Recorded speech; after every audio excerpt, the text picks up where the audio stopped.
Super Mario Sunshine is a game that either people love or people hate. And I have to be honest, this game isn't that great. Now hold up, guys. Hold on. Calm down. Don't bring out the pitchforks. Let's all be civilized about this. Hey guys, welcome back to the channel, and today I will be covering Super Mario Sunshine. Now, this retrospective will be very critical of the game in many areas, but do not worry, Sunshine has a lot of good in it as well, and I do think it's a decent game, but it just has a lot of flaws. Now, I do want to mention, I did play through Sunshine using the Super Mario 3D All-Stars collection for the Nintendo Switch, not the original GameCube version, so most of the gameplay you'll be seeing is from the 3D All-Stars version of Super Mario Sunshine, so just wanted to let everyone know about that. But before we get into the meat of the game itself, I think we should go back and look through the history and development of Super Mario Sunshine. Super Mario Sunshine was the successor to Super Mario 64, and 64, as we all know, changed gaming, and it's one of the most important video games ever made.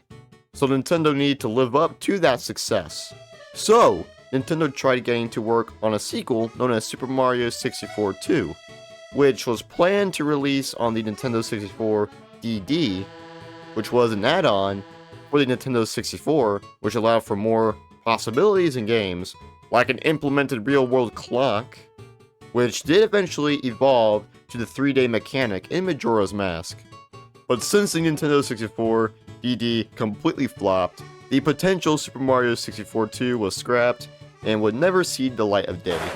There was also another Mario project that was being worked on during this time period, that being Super Mario 128, and was actually shown to the public at Space World 2000. It was meant to show off the power of Nintendo's next home console, the Nintendo GameCube. Super Mario 128 was just a tech demo, but ideas and elements of Super Mario 128 would evolve into other games, and it is likely that many of those ideas were brought into Super Mario Sunshine. Super Mario 64 2 and Super Mario 128 never truly saw the light of day, but that didn't stop Nintendo from creating a Super Mario 64 successor. The Nintendo GameCube, Sunshine's console, started development in 1998, and was codenamed Dolphin, which is how Dolphin Emulator actually got its name. Plus, come on, a Dolphin console? That would have been incredible, let's be honest here. But nope, we got a lunchbox instead. Nintendo didn't even start development of what would end up becoming Super Mario Sunshine until around late 2000, early 2001. So Nintendo only had really a little under 2 years to complete the game for a 2002 release. There was a lot of time crunch, which would result in Sunshine basically being a rushed game, and Shigeru Miyamoto, the creator of Mario, actually admitted that in a 2003 interview.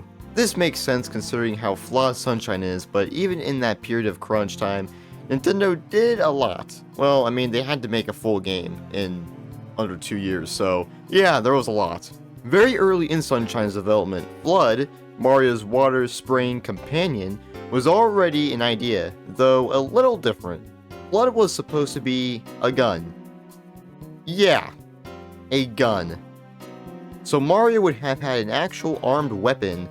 What the hell, Nintendo? Yeah, Flood was supposed to be a pistol that shoots water, so basically a water gun. This was done because Yoshiaki Koizumi, the game's director, felt resistance from the analog triggers from when he first used the GameCube's controller, and it made him think of water guns. Interesting. But it did evolve into Flood as we know today because Koizumi got resistance from Nintendo because, well, Mario wielding a gun? Yeah, there's problems here. Nintendo wanted the game out by summer 2002, so with that and the water gun idea, the tropical setting of the game was born. So then Koizumi dreamed up an island that was shaped to look exactly like a dolphin, which would become Isle Delfino, which was actually a reference to Project Dolphin, the GameCube's codename.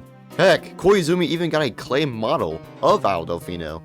With deciding the tropical theme, the developers flew around the world, especially in countries like France and Italy, to get the feel and sense of the tropical setting. Koizumi wanted the game to have a more detailed and realistic look, so Isle Delfino and Delfino Plaza could have actually been more realistic. Hell, even Shine Sprites, Sunshine's version of Power Stars, weren't going to be a main objective.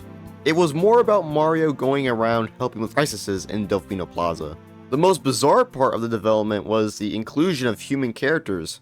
Yes, actual human characters. But this was of course scrapped because it didn't make sense, especially with all the crazy looking Mario characters. This realistic approach would be canned and went with a much more colorful and vibrant approach. Humans would become the Piantas thanks to Satomi Asakawa, which was a really great idea. Super Mario Sunshine would be officially revealed as Space World 2001, and as you can see, the game looks completely different. What seems to be an early version of Delfino Plaza looks nothing like it does in the final game. I mean, look, there's so many differences, like early Piantas, the HUD. There are so many differences here, but you can tell that Nintendo found the foundations by this point. There are also other ideas like a train system to travel to all the areas, which would have been really cool, and many cut levels, even a full expanded Corona Mountain instead of the one level we got in the final game. Super Mario Sunshine would then be showed off at E3 2002, and it looks a lot closer to the final game. There's still differences as we can see here, but it looks much more recognizable than back at Space World 2001. Plus, the game was about to come out in a few months, so yeah, they need to get this done. Super Mario Sunshine would release on July 19th, 2002 in Japan, and would be released in the United States on August 26th of 2002. There would also be a Super Mario Sunshine GameCube bundle, which released in North America on October 14th, 2002. Initially, the game actually received widespread critical acclaim, which is interesting to look at now because of how divisive the game is, but even back then, there were issues from critics with the game, which we will eventually discuss. Super Mario Sunshine ended up being the third best-selling game for the Nintendo GameCube, selling around 6 million copies worldwide, and was also the 10th best-selling game of 2002. Sunshine had a really interesting development cycle and cool history, which I always think is important to understand for, well, actually seeing how the game turns out. There was a lot of hype due to the fact that Super Mario Sunshine came out about 6 years after Super Mario 64, which has been one of the longest gaps between mainline Mario games, and the largest between 3D Mario games. Well, I guess except now, because Odyssey is 7 years ago. But still, between actual mainline releases at this current moment, I could have lived the entire lifespan of a freaking Scorpion, from birth to midlife crisis to getting crushed. What a wait that was. Now let's get into the game itself. Once we pop in the game, we are greeted a really nice looking title screen and menu screen where you can actually move Mario before you even start the game, which is a really nice touch and helps you get a little bit of a feel for Mario before you even start the game. Once you start up a file, you are greeted to a cutscene? Okay, that's cool. And what the hell? Why is Toadsworth talking?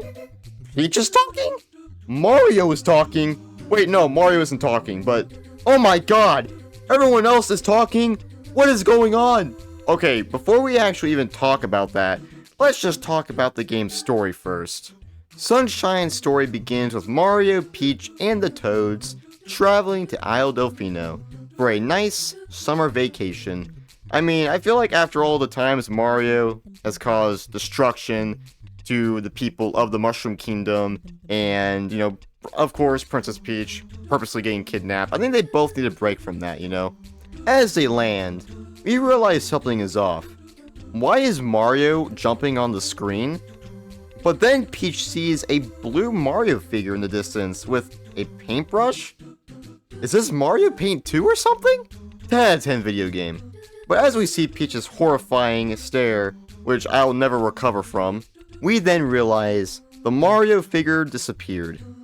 So as Mario, who totally didn't just disappear, we find Flood, made by the same guy who invented a vacuum cleaner made to destroy ghosts and take their money. Then we destroy the monster and we restore the landing platform. But not all seems well as we would think, because the police come in and Mario is put on trial for his crimes against the Piantas, which finally, Mario has committed so many horrible crimes over the years, broke the Geneva Convention way too many times. I think this needed to happen. About time, guys, about time. I mean, hey, Mario could maybe get lucky if we... But as we see what these crimes are, it looks like Mario polluted the island, which is awful, and our 1700s elegant Pianta judge here sends Mario to community service. Looks like Mario finally showed his true colors after all the polluting he has done. And because of that, I guess canonically speaking, Mario is a criminal. Even though this is unjust and Mario was actually framed, Mario didn't actually commit any of these crimes. But still, it's still Mario's fault! Mario and Flood now must clean up the island and turn it back to a safe, tropical paradise. But as we unlock the first level, this Shadow Mario figure comes out with it and takes Princess Peach. Now, I have a few problems here. Why the hell did Peach just stand there doing absolutely nothing? I mean, first off, that's Luigi's job, and it's almost like she purposely did it. She's working against us, perhaps? But also, why didn't the Toads try to step in and help? Again, doesn't make sense. Sure, you can argue that they thought that it was Mario, but you can clearly see two different Marios, the real and the fake. But we do save her and continue our adventure to restore the shines. But we then find Shadow Mario with Peach in some sort of turtle boat, and he sticks his tongue out like, what, is he Yoshi or something? Did Yoshi do all this? Is this all Yoshi's fault? Did Yoshi frame Mario? But anyways, Mario just stands there and allows them to get away. Once we make our way to their location, we shoot down Shadow Mario and fight off a giant Mecha Bowser. Which was cool, I'll admit, but we do take it down, and once defeated, Shadow Mario finally reveals himself, and wait, Bowser Jr.? Yeah, this was the first time Bowser Jr. ever appeared, and he is now a mainstay in the Mario franchise. But as we see what Bowser Jr. is talking about, this raises a lot of questions. He says Mama Peach, and everyone is confused because how is that even possible? So does that mean that Bowser Jr. is half human and half turtle? What? None of this is making sense, and Mario is just giving this weird face. I mean, look, Mario, from a certain point of view, you allowed this to happen. Alright, moving on. Don't need to be having an existential crisis for a video game. There's no logic. Nothing's supposed to make sense. It's fiction. But like General Grievous, Bowser Jr. flies away cowardly with Peach. That was impressive. Afterwards, we continue our journey collecting shines, and then we go to Corona Mountain, go through its painful challenges, and we find Bowser Jr., Peach, and Bowser in a giant tub in the sky filled with whatever the hell that green stuff is supposed to be. Bowser gets upset because we ruined his family vacation, and we have to fight him, and of course, as always, Bowser gets defeated, and we all fall back down to the surface, and Flood dies? Yeah, Flood is killed off, but hey, he gets revived, so I guess the Toads finally had some use in this game. The plaza and its shines are restored as well, so hopefully our framed crimes are let go. Then we see Bowser and Bowser Jr. watching in the distance, and Jr. accepts that Peach isn't actually his mom. And Bowser puts on the most shocked face I have ever seen. And that's the story of Super Mario Sunshine. Yeah, it's nothing special, but this one's just very funny. So, it's very unique, sort of, and I'll give it that. There's a lot more to talk about than other Mario games with the story. Now we need to talk about the dialogue and voice acting. Before Sunshine, voice acting had already been a thing for Mario. For example, in 64, Peach talks in the beginning and end of the game, but you also had the old Mario cartoons, like the Super Mario Bros. Super Show, The Adventures of Super Mario Bros. 3, and Super Mario World, all of which I actually did grow up with. Same with the 1993 Super Mario Bros. Movie, but, well, we aren't going to talk about that. Though Sunshine was the first to have all the characters have extensive voice acting and full-blown dialogue. Except Mario. Mario just does his normal, "Wahoo! It's a me, Mario!" Yeah, basically what you would expect with Mario. But the voices in the game honestly aren't that bad. Like, Peach sounds like Peach, the Toads sound like Toads, But you have voices like Bowser's, which I just think are just really funny. But the acting itself, with how they talk, just isn't that good. I don't know, it just sounds very off, if that makes sense. But I don't think it's downright awful, but it's not great. The dialogue itself is fine too, it gets the job done, but again, I just find all of it really funny with how it's, how it's acted. Now, Nintendo did get the criticisms for the voices and the actual dialogue, and basically stopped extensive voice acting for many years. And it was just back to good old wahoos, and it's a me! But with the 2023 Mario movie and its sequel in development, it seems like Nintendo is back to doing voices with full extensive dialogue again, within the Mario universe. I mean, hell, even in the mainline Mario games, you had Pauline actually have full-blown dialogue, mainly her singing in Odyssey, and the flower from Super Mario Bros. Wonder, who just never shuts up. That's full extensive dialogue. So even despite Sunshine's not so great voice acting, it hasn't stopped Nintendo from doing it again. Even Luigi's Mansion 3 I felt like had slightly more dialogue than we usually see in Mario games. And I think for that, it went very well. Now let's get into Mario's gameplay. Mario has a lot of new and returning moves from Super Mario 64, starting with some returning moves. First off, Mario can jump. I mean, he is Jumpman after all.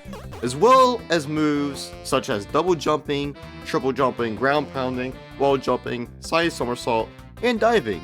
These all return, however, there are moves that didn't make it to Sunshine from 64. Crouching surprisingly doesn't return, which is really weird considering it can have its uses even though it's not exactly a very important move, to be honest. Worst part is, with the lack of crouching, Mario can't do his most important move in 64, which was crawling. The best move of all time! Thank you, Miyamoto. I love crawling, it's amazing! The most absurd thing that was lost was long jumping, one of Mario's most iconic moves in his arsenal, but yet it is lacking any sort of presence in this game.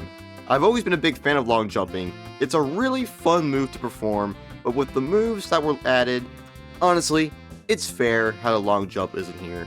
Before I get into the new moves, I do want to talk about diving, which basically replaced the long jump. Now, diving was already a thing in Super Mario 64, but it was greatly expanded in this game. Mario covers greater distances while diving, and you can jump while diving, which helps with keeping up momentum.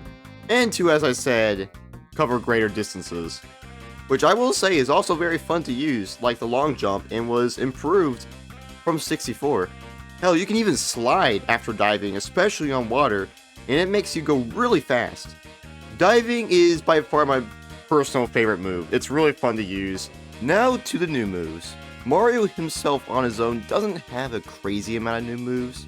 The most notable was the reworked dive move, but also the spin jump. Now, Mario has done spin jumps sort of before in the past, but he himself couldn't. He had to jump on an enemy, which will make him spin, or stuff like that. But in Sunshine, Mario can perform it by himself, and it's a really fun move. But man, I'll be honest, it's not super comfortable to control sometimes. Mario can also climb panels and ropes whenever he encounters them, like in previous games. By far the biggest addition is obviously Mario's Water Pack ally, Flood. This gameplay mechanic completely changes how you play the game as Mario, since Flood is so heavily relied on. With Flood, Mario can shoot water and can hurt enemies, clean up paint, and can be used for mobility. You can move around using Flood and even aim with Flood, which is very useful. You gotta be careful though, because Flood can run out of water and can be refilled, luckily, by simply going into any body of water, a sprinkler, or water bottles that you can find. Flood also has power-ups, which unfortunately Mario doesn't have in this game. If they added the Fire Flower, imagine it also affecting Flood, and Flood can shoot out fire and have all these different fire abilities. That would be kinda cool. But these three powers are known as nozzles, and these are the Hover Nozzle, the Rocket Nozzle, and the Turbo Nozzle. First, the Hover Nozzle allows you to hover with Flood and is incredibly useful when going over gaps or taking down enemies from above. This nozzle is the first you get and can be found in blue boxes. Next, the Rocket Nozzle allows you to shoot up in the sky like a literal rocket and can save you from death and reaching high areas and are found in red boxes. finally, the turbo nozzle, which allows Mario to go super sonic speed, and holy crap, it's fast, and it's really fun to use. You can even speed through water, and it can be found in gray boxes. Flood is a cool addition, but I feel like Flood is just very gimmicky, and again, the controls aren't the greatest, which we are about to talk about right now. Mario's controls in Sunshine, I need to be very honest, they really suck. When I played through Sunshine, I died and got frustrated so many times because of the unreliable controls that I just couldn't, it just got really hard to deal with sometimes. Even using the GameCube controller, I struggled. The controls are just really awkward to use, and like I mentioned with spin jumping, super uncomfortable at times. Sometimes the controls will put you in a direction you weren't going for, and it was just really painful to endure a lot of the time. It feels like you were playing as Luigi, but on steroids, with how slippery and just the lack of good traction there is. Flood is fine to control overall, but when trying to zoom in and move around while spraying water, it just feels unnatural at times. Even underwater, the controls aren't very good. Hell, I prefer 64s because you have more free will of moving around, while in Sunshine, Mario just feels very slow, and you don't have as much free direction underwater. But despite that, I do love how acrobatic Mario is in this game while performing all these moves, but the lackluster controls just really hurt it for me. It doesn't help that Sunshine also has a really crappy camera system. You thought 64's camera wasn't great? I'd argue Sunshine's can be worse sometimes. I can't even tell you how many times the camera screwed me over. It's insane. There were times where it would just be absolutely unplayable because the camera was so screwed up. It was frustrating. Now, we can't keep talking about the gameplay and everything without talking about Yoshi. Yeah, Yoshi returns, and Sunshine marks the first time you can actually ride and use Yoshi in a mainline 3D Mario game, which is really amazing. Yoshi spawns in eggs, and you must find the correct fruit to give to the Yoshi egg. Yoshi then hatches and comes in 3 different colors: orange, pink, and purple. And very closely, you can see a green Yoshi, which is a fun detail. You can see green Yoshi transform into one of the 3 colors. Kind of weird. Yoshi can do many of his iconic moves, such as using his tongue and, of course, flutter jumping. Yoshi can also do more moves like spin jumping, which you can actually use the flutter jump with to make it a higher spin jump, which can be pretty crazy, I'm not going to lie. I will say though, Yoshi is really weird in this game. For starters, Yoshi can spit out juice, which I always thought of that being Yoshi throwing up juice, which that's basically what it is. But this juice in many ways is fundamentally similar to Flood, but the juice can dissolve yellow goo things you can find, but as well as being able to actually create platforms by shooting juice at different enemies. Though once Yoshi runs out of juice, he will dissolve. Same thing when touching water with Yoshi. Yoshi will also completely disintegrate. But again, the controls of the game aren't the best, but Yoshi with these controls, he's still fun, he's still playable, but Yoshi can also be quite hard to control sometimes and be slippery, especially when you're trying to do the flutter jump spinning move. That move is pretty crazy. But hey, all these new mechanics and returning mechanics even make Sunshine very unique, but I just feel that it would have been done better if the controls and camera were tweaked and more polished, because they're not very good in this game and can ruin it. Now, I will say Sunshine does something very well, and that is the graphics. Sunshine is such a great looking game and is so pleasing to the eye. The game is so colorful, vibrant, and lively, and due to that, really emphasizes the tropical theme very well. The fact that Nintendo pulled off these graphics 22 years ago is insane, especially when you realize Sunshine only came out 6 years after Super Mario 64, and well, the leap was massive. Hell, the water looks amazing. The sunset in Serena Beach, one of Sunshine's levels, is just beautiful. I also really like how wacky Sunshine is, especially with the enemies. The enemies, even if they are new or returning, are heavily stylized in a way Nintendo hasn't really done in mainline Mario since Sunshine. There's just a lot of character and charm to how everything looks, and it's so unique. Since I'm basically just talking about the game's presentation, I must also talk about the music. And man, the music is so good and oddly nostalgic, even though I didn't play Sunshine until about 2020. The music fits perfectly with the game's tropical theme, and even remixes like the classic Mario theme from the original Super Mario Bros. Are done so well. Now, I do prefer some other Mario games when it comes to the soundtrack, mainly Galaxy and Galaxy 2, but Super Mario Sunshine is definitely up there when it comes to the soundtrack. The overall presentation of Sunshine holds up very well, and I think it will continue to stand the test of time due to how well it is aged. Super Mario Sunshine contains 120 Shine Sprites, and the Shine Sprites can be found in the hub worlds, the main levels, and secret levels. Though you only need about 50 to actually beat the game, which is pretty small compared to other 3D Mario games in the series. But before we get into more detail, let's talk about the locations. First, Delfino Plaza is the main hub world of the game, and it is so lively, and you can see all the Italian-inspired buildings and names, which, hey, as a history guy, that's pretty freaking awesome. Delfino Plaza is so fun to just walk around in and explore because of just how immersive it is, especially when there's actually things you can do in Delfino Plaza because, well, there's tons of secrets and hidden areas you can find. Plus, to access the levels, you need to do things within the plaza to gain access. I would say it's also an improvement to Peach's Castle in 64, and hell, I love Galaxy, but I think Delfino Plaza is better than the Common Observatory as well. There's just a lot more to do in the plaza than Peach's Castle and the Common Observatory.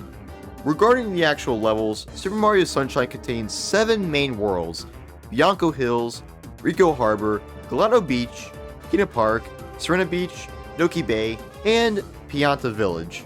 First, Bianco Hills is the first level in the game, and it is a small villa with a large lake with windmills and ropes galore. This level actually introduces Petey Piranha, a now main staple of the Mario series. Rico Harbor, the next level, is a port city with tons of boats and things to climb on. The bloopers sure do love this one, I tell ya. Next, Gelato Beach is, well, a beach with giant wigglers, giant watermelons, and cataquacks? The worst enemies ever, Nintendo, why? Did you make cataquacks?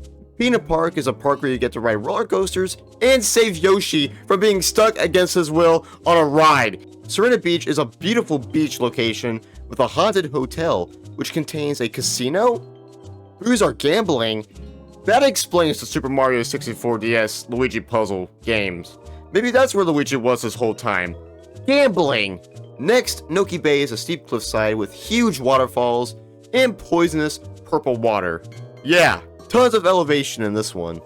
Finally, Pianta Village, a village home to piantas with giant mushrooms and built on a tree. The themes of these levels are very cool, my personal favorite being Serena Beach and Noki Bay. They have really cool themes. Now, the design is pretty good for all of them, but some areas can look very similar, but that's the effects of having a major tropical theme being the main theme of the game. You're going to have levels that look similar in many areas. I will say though, my least favorite personally was Pianta Village. I just didn't really like a lot of the levels in it due to the traversing being a pain in the ass in the level, and the controls and the camera just being not good in this one either.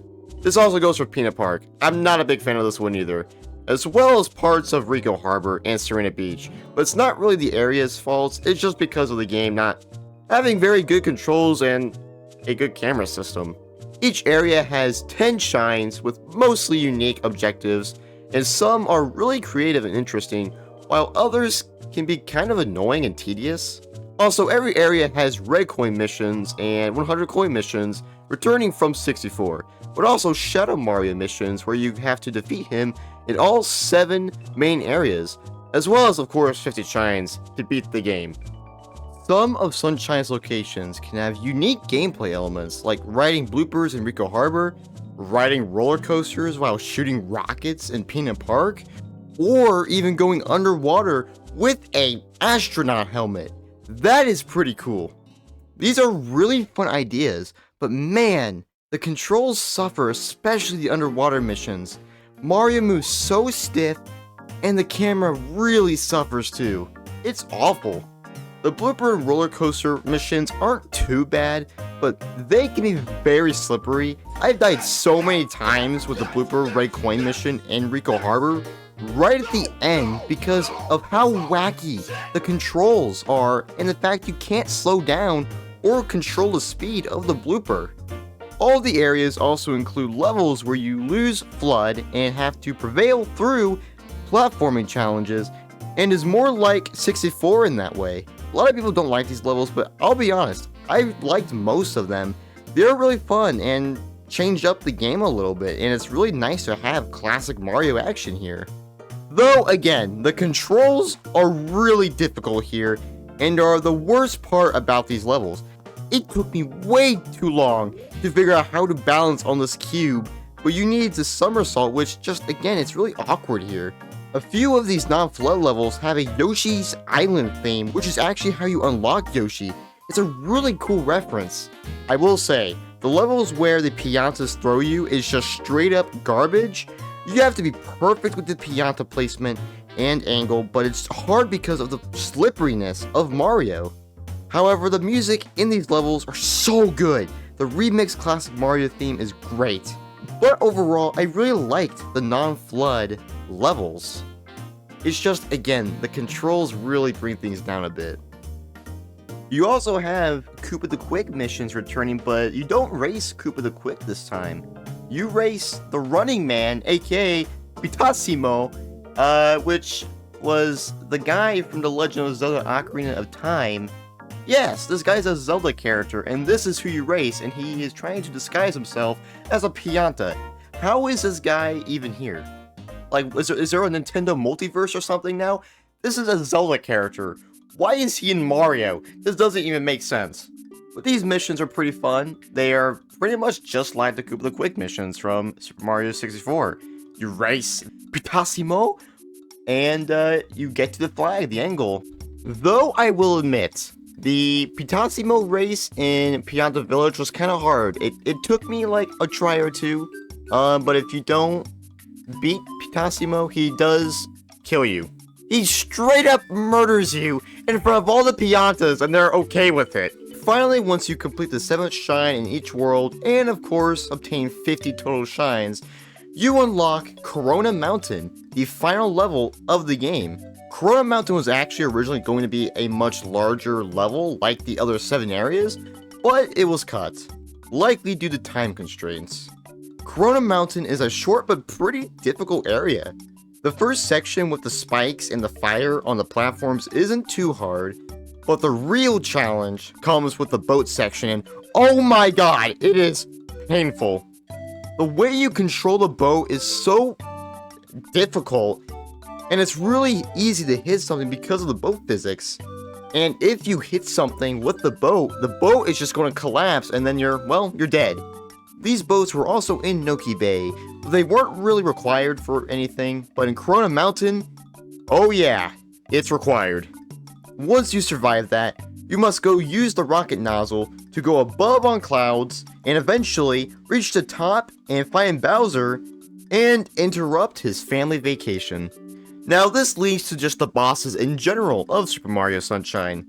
This game has really cool and unique bosses and can be pretty challenging, which is a good thing. That's what bosses should be. They even gave Petey Piranha a belly button. That's pretty badass in my book. Some of the bosses can be pretty annoying, and some bosses do recur multiple times. For example, there's 2 Petey Piranha boss fights, and 3 Koopa Blooper boss fights. But my personal favorite boss fight was the roller coaster one where you shoot Mecha Bowser. That one was really fun, just, blasting rockets at Mecha Bowser. That was a lot of fun and really switched up the game at that point. The Manta Ray, I would consider, was a pretty annoying boss fight. There's so much going on, and you can easily die because of all the freaking Manta Rays everywhere, and the more you hurt them, the more they reproduce.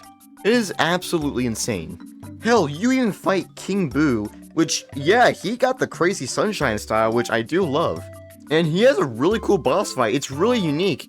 You're fighting in the casino, and King Boo uses slot machines to produce enemies, fruits, and you gotta use the fruits to attack King Boo. Really unique. I don't know how you would use fruits to take down ghosts. It's unique. You know what, Nintendo, I'll give you credit. The King Boo boss fight was personally annoying for me, but like, it was a really cool boss. I spent way too much time on that boss trying to figure out what I was supposed to do, but hey, great boss fight. It was a lot of fun. Just because of how unique and different it is. The final boss with Bowser is, of course, very unique as well. I mean, you're fighting him in a giant space pool with green water. I mean, I would say that's pretty unique. But honestly, Bowser was super easy for the most part. All you have to really do is ground pound on the sides and avoid the bullets and fire from Bowser, and you are golden. Unless you get stuck like me and fall to your doom. Now with that, Sunshine is the 3D equivalent of Super Mario Bros. The Lost Levels. This game is insanely difficult. I've died, let's just say, a lot. This game is very brutal, but in a way, I kinda like that, but I also don't. Sunshine's levels, especially the bonus ones, which we are about to get into, are very hard. Which I think is good to have hard levels, don't get me wrong. And lately, I've just felt like Mario games have gotten very easy. But holy shit, I didn't mean this hard. This leads to the bonus levels. Many of these are considered some of the hardest Mario levels of all time. The Sandbird was very hard, especially when the bird would change the angle. The Pachinko game has absolutely awful physics, and it's based off a pinball machine, which is really cool and creative. But my god, it is very hard, and if you mess up once, you have to start it all over again. Thankfully, I only got it on like the third try though. And the Lily Pad Red Coin mission is a pain to control, and you only have one chance to do it. Now, not all the secret levels are super hard, but man, a good amount of them are extremely out of line painful. Throughout the game's areas, you can find another secret collectible, and no, not 1-ups, although they do appear, and you'll definitely need 1-ups in this game. But that collectible is the blue coin, every completionist's worst nightmare. Blue coins have appeared previously, but they are very different in Sunshine. There are a whopping 240 blue coins to collect, and some can be very easy and others very hard. But the fact that there are 240 in this game, and there is no way of tracking what blue coins you do have or don't have, that sucks. I feel like there should be a map or a tracker of some kind, so you know what blue coins you have and which ones you don't. Blue coins, due to how many there are, can be very tedious, especially if focusing on them. Hell, you even need blue coins for some shine sprites by trading them in at Delfino Plaza, which makes them pretty much required for getting all the 120 shines, and to 100% beat the game. Blue coins are just, they're absurd. They suck. Now, one final note with the game and its levels is I love how interconnected everything is. It really makes you feel like you are on this big island with all these different areas to explore, and it feels like one world. I think it's great. To further support that, you can see Rico Harbor from Delfino Plaza and even Peanut Park. In Bianco Hills, you can see Rico Harbor right below you, and you can even see Delfino Plaza in the distance. In Gelato Beach, you can see Rico Harbor and Peanut Park, and in Peanut Park, you can see Serena Beach during the daytime, as well as Gelato Beach, Rico Harbor, Delfino Plaza, Bianco Hills, and even a small peek at Pianta Village with the trees over there. It is really cool, and it makes everything feel connected, and I personally love that. It makes the game feel so much more immersive than it otherwise would have been if all the levels were just like completely separated and it didn't feel like one continuous adventure, if that makes sense. Now, Super Mario Sunshine has a pretty decent modding scene. Now, it's not as huge compared to other Mario games, but Sunshine does have a pretty decent scene. Sunshine has tons of mods. You have character mods, and one of them allows you to play as Luigi called Super Luigi Sunshine. And it lets Luigi have his vacation. About time, guys, about time. The game's controls make way more sense with Luigi naturally because of this. There's also, of course, texture mods, and mods that are so hard that you just want to destroy Delfino Plaza down to its last pianta. Do not hesitate and show no mercy. Hell, there's even full-blown games built upon Sunshine. Super Mario Eclipse being the most notable, which is basically a full-blown new Mario game within Super Mario Sunshine's engine. This mod completely changes things up. Mario has a new set of moves. There's also new playable characters like Luigi, brand new levels. Some of them are actually from other Mario games, like there's some from Galaxy. You have Peach's Castle from 64. I mean, it's really cool. It's arguably the most ambitious Super Mario Sunshine mod ever, and it is really amazing to kind of see the modding scene for Sunshine grow in recent years, and I'm really excited to see what the future has in store for Super Mario Sunshine modding. Super Mario Sunshine impacted an entire era of Mario. Sunshine's colorful, vibrant style would carry on throughout the 2000s. Mario games in this time were so wacky and unique, and they did a lot of really crazy and memorable things. For example, Mario Kart Double Dash looks a lot like Sunshine because of that art style, plus some tracks, like Peach Beach and Daisy Cruiser, look straight out of Super Mario Sunshine. Mario Party 4 through 7 also carried this vibrant look, and this was arguably the pinnacle of Mario Party. The Mario sports games, such as Mario Golf, Tennis, Baseball, and Strikers, all were in their prime during this time, and also had many of Sunshine's elements, like Shadow Mario being playable, or Petey being playable, and of course Bowser Jr., as well as the very colorful and vibrant style. Nintendo was very experimental with Sunshine and Mario games during this era in the 2000s, and I do think Sunshine really started this. Hell, you even had a Mario dancing game. Oh my god, it's beautiful!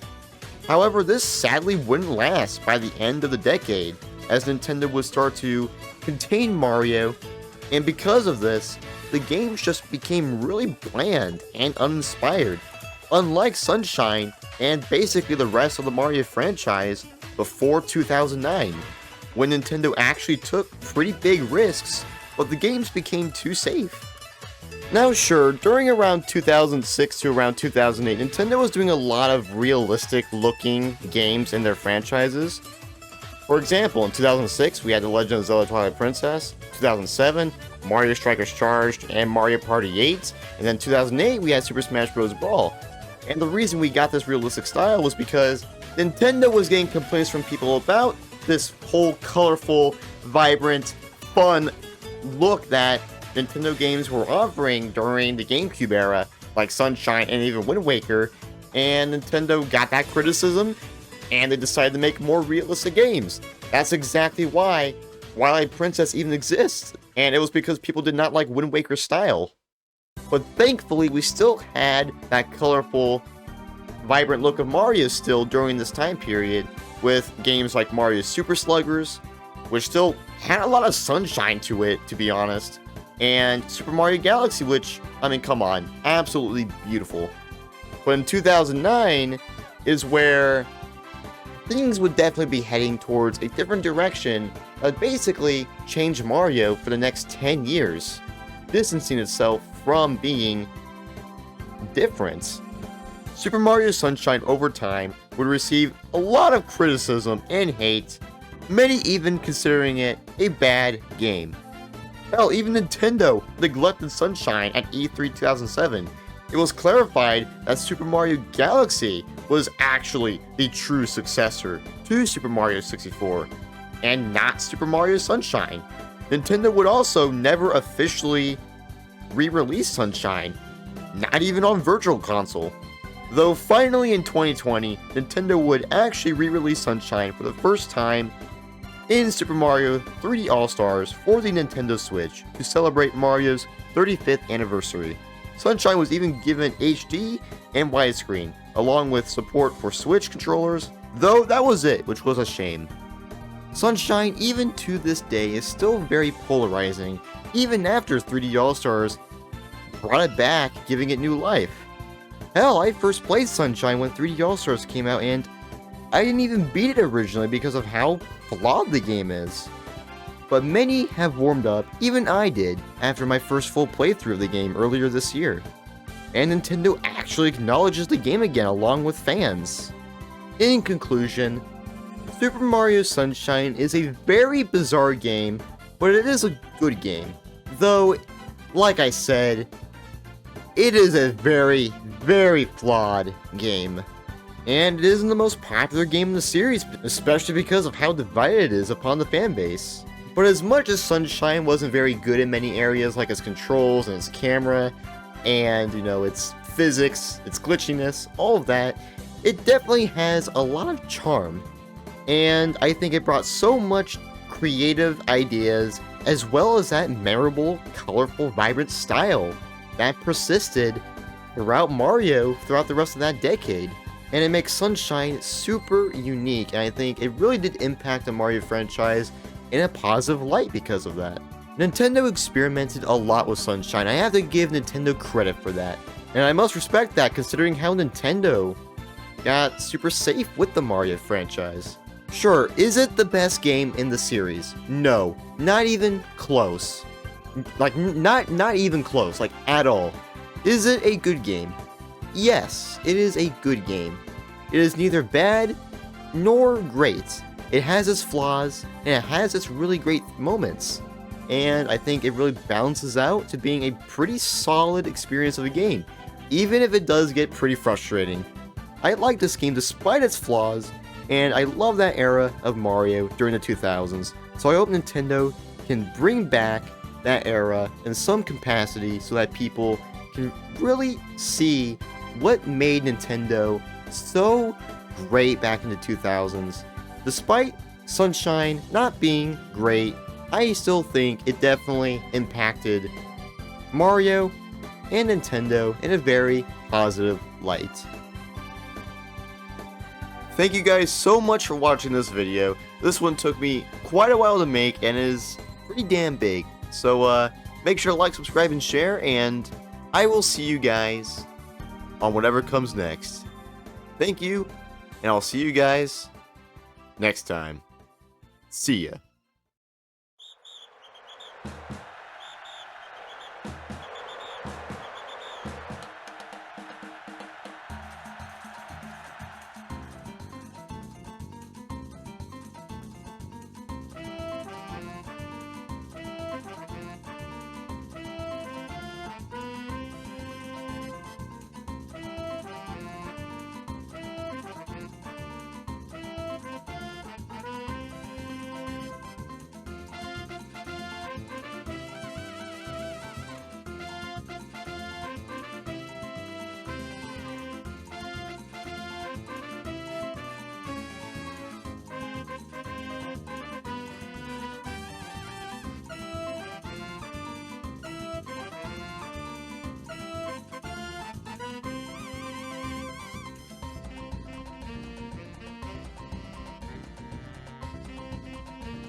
Phew.